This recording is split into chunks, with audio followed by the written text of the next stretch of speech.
اعوذ باللہ من الشیطان اللعین الرجیم بسم اللہ الرحمن الرحیم۔ عظمت ماہ رمضان المبارک کے سلسلے سے آج ہماری 8ویں گفتگو۔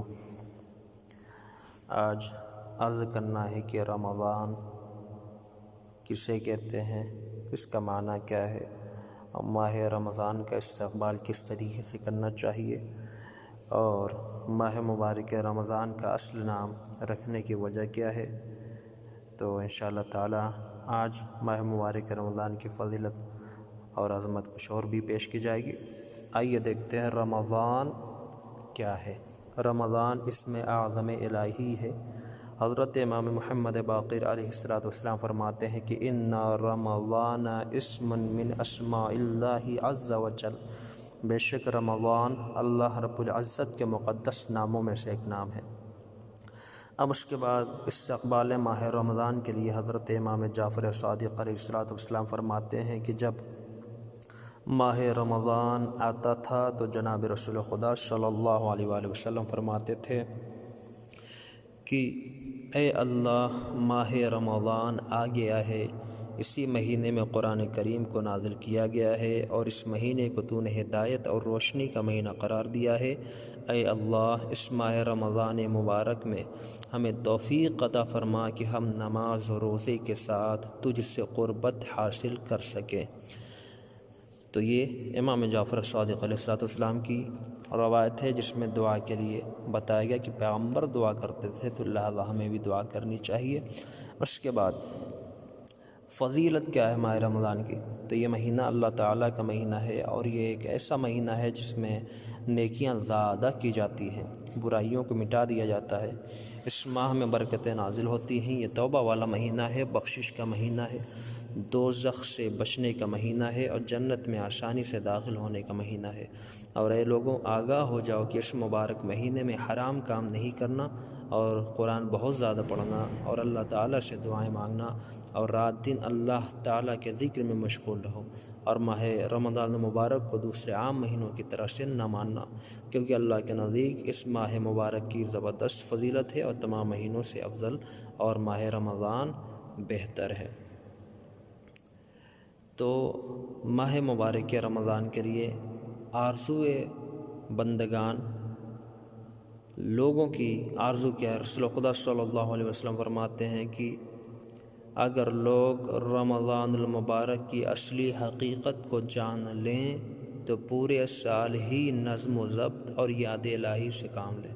سبحان اللہ۔ پیغمبر فرماتے ہیں کہ اگر رمضان المبارک کی اصلی حقیقت کو لوگ جان لیں تو پورے سال ہی نظم و ضبط اور یاد الہی سے کام لیں، یعنی کہ جس طریقے سے ہم اس مہینے میں نظم و ضبط کے ساتھ چلتے ہیں، جس طریقے سے اس مہینے میں ہم اللہ کی یاد ہمیشہ ہر وقت اپنے دلوں میں قائم و دائم رکھتے ہیں، اسی طریقے سے اگر ہمیں اس مہینے کی برکت معلوم ہو جائے تو پورے سال ہم وہی نظم و ضبط اور یاد الہی باقی رکھیں گے۔ تو رمضان نام رکھنے کی اصل وجہ کیا ہے؟ حضرت رسول خدا صلی اللہ علیہ وآلہ وسلم فرماتے ہیں کہ انما سمی رمضان لأنہ یرمز الذنوب، رمضان نام اس مہینے کا اس لیے رکھا گیا ہے کہ یہ مہینہ گناہوں کو جلا کر ختم کر دیتا ہے۔ ماہ رمضان کا احترام حضرت علی علیہ السلام فرماتے ہیں لا تقولوا رمضان ولكن قولوا شہر رمضان فإنکم لا تدرون رمضان۔ امام علی مقام فرماتے ہیں کہ خالی لفظ رمضان نہیں کہو، بلکہ ماہ رمضان، شہر رمضان کہو، کیونکہ تم جانتے ہی نہیں ہو کہ رمضان کیا ہے۔ تو یاد رکھیں، جب بھی رمضان المبارک کا نام آئے تو آپ کہیں ماہ رمضان، یا رمضان المبارک، یا رمضان نے مبارک۔ آپ کبھی بھی خالی رمضان نہ کہیں۔ یہ مولا کائنات حضرت علی ابن ابی طالب علیہ السلام کا کہنا ہے کہ ماہ رمضان کا احترام کیا جائے۔ اس ماہ مبارک میں شیاطین کو بند کر دیا جاتا ہے، جہنم کے دروازے بند کر دیے جاتے ہیں، جیسا کہ پہلے بھی خطبہ شعبانیہ میں گزر چکا، اور جنت کے دروازے کھول دیے جاتے ہیں، شیاطین کو قید کر دیا جاتا ہے۔ تو جیسا کہ یہ پہلے بھی گزرا، اسی مہینے میں کیا دوزخ سے انسانوں کو آزاد کرنا کس طریقے سے ہے؟ اب آگے سنتے ہیں، سماعت کرتے ہیں کہ حضرت امام سجاد علیہ السلام فرماتے ہیں کہ ہر شب ماہ رمضان میں اللہ تعالیٰ 70,000 گنہگاروں کو آتش جہنم سے آزاد فرماتا ہے۔ مولا سجاد فرماتے ہیں کہ ماہ رمضان المبارک کی ہر شب میں، ہر رات میں، ہر شب میں اللہ 70,000 گنہگاروں کو جہنم کی آگ سے آزاد فرماتا ہے۔ پھر پورے ماہ رمضان بخشش کا یہی سلسلہ جاری رہتا ہے، پورے ماہ رمضان بخشش کا یہ سلسلہ جاری رہتا ہے اور اللہ تعالیٰ گنہگاروں کو آتش دوزخ سے آزاد کر دیتا ہے۔ یہ ہمارے چوتھے امام زین العابدین صلی اللہ علیہ وسلم نے فرمایا۔ اب اس کے آگے سنیں، حضرت رسول خدا صلی اللہ علیہ وآلہ وسلم فرماتے ہیں کہ ایک ماہ رمضان سے دوسرے ماہ رمضان تک گناہوں کی بخشش کا ذریعہ ہے، اور بہشت کو ایک ماہ رمضان سے دوسرے ماہ رمضان تک بہترین طریقے پر سجایا جاتا ہے۔ پیغمبر فرماتے ہیں کہ ایک ماہ رمضان سے دوسرے ماہ رمضان تک گناہوں کی بخشش کا بہترین ذریعہ یہ وقت جو ہے، ان میں ہم اپنے گناہوں کی مغفرت کرا لیں اور اپنے بہشت کو بہترین بنا لیں۔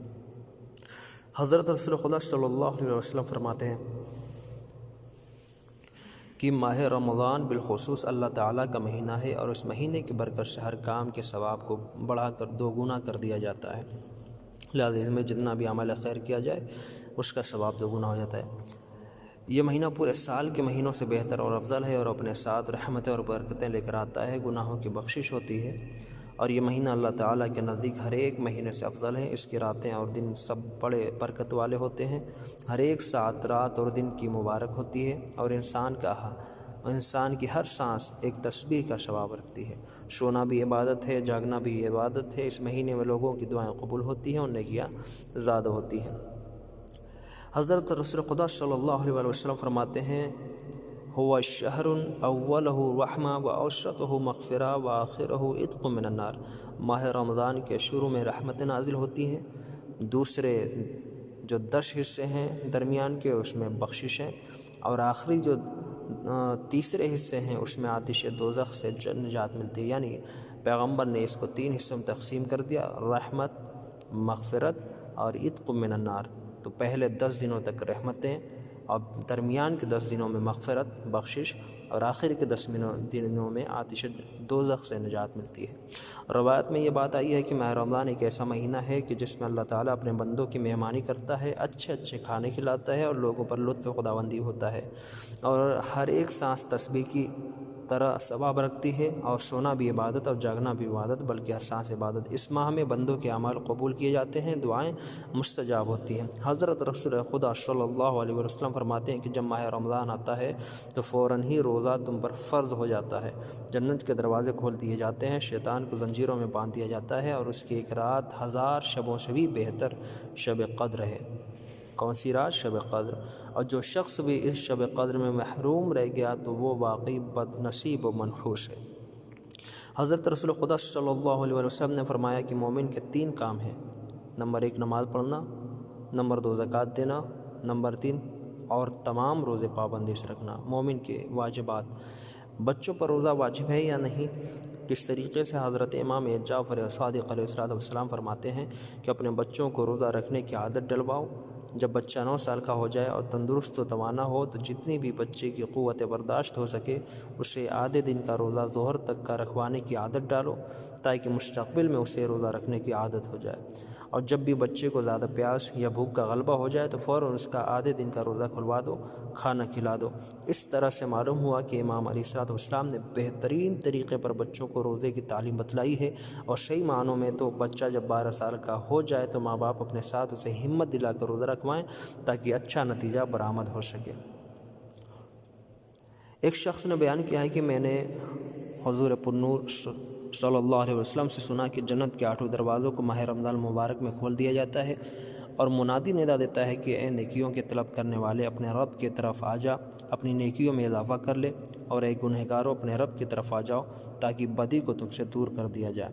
اور آخر میں عرض کر دوں، حضرت رسول خدا صلی اللہ علیہ وآلہ وسلم نے فرمایا کہ دوزخ سے رہائی پالو، شعبان کا مہینہ میرا مہینہ ہے، اور رمضان کا مہینہ اللہ تعالیٰ کا مہینہ ہے، جو کوئی بھی میرے مہینے میں ایک بھی روزہ رکھے گا تو میں قیامت کے روز اس کی بخشش و شفاعت کروں گا، اور جو کوئی ماہ رمضان کا روزہ رکھے گا تو اللہ تعالیٰ اسے جہنم کی آگ سے نجات دے گا، آزاد کر دے گا۔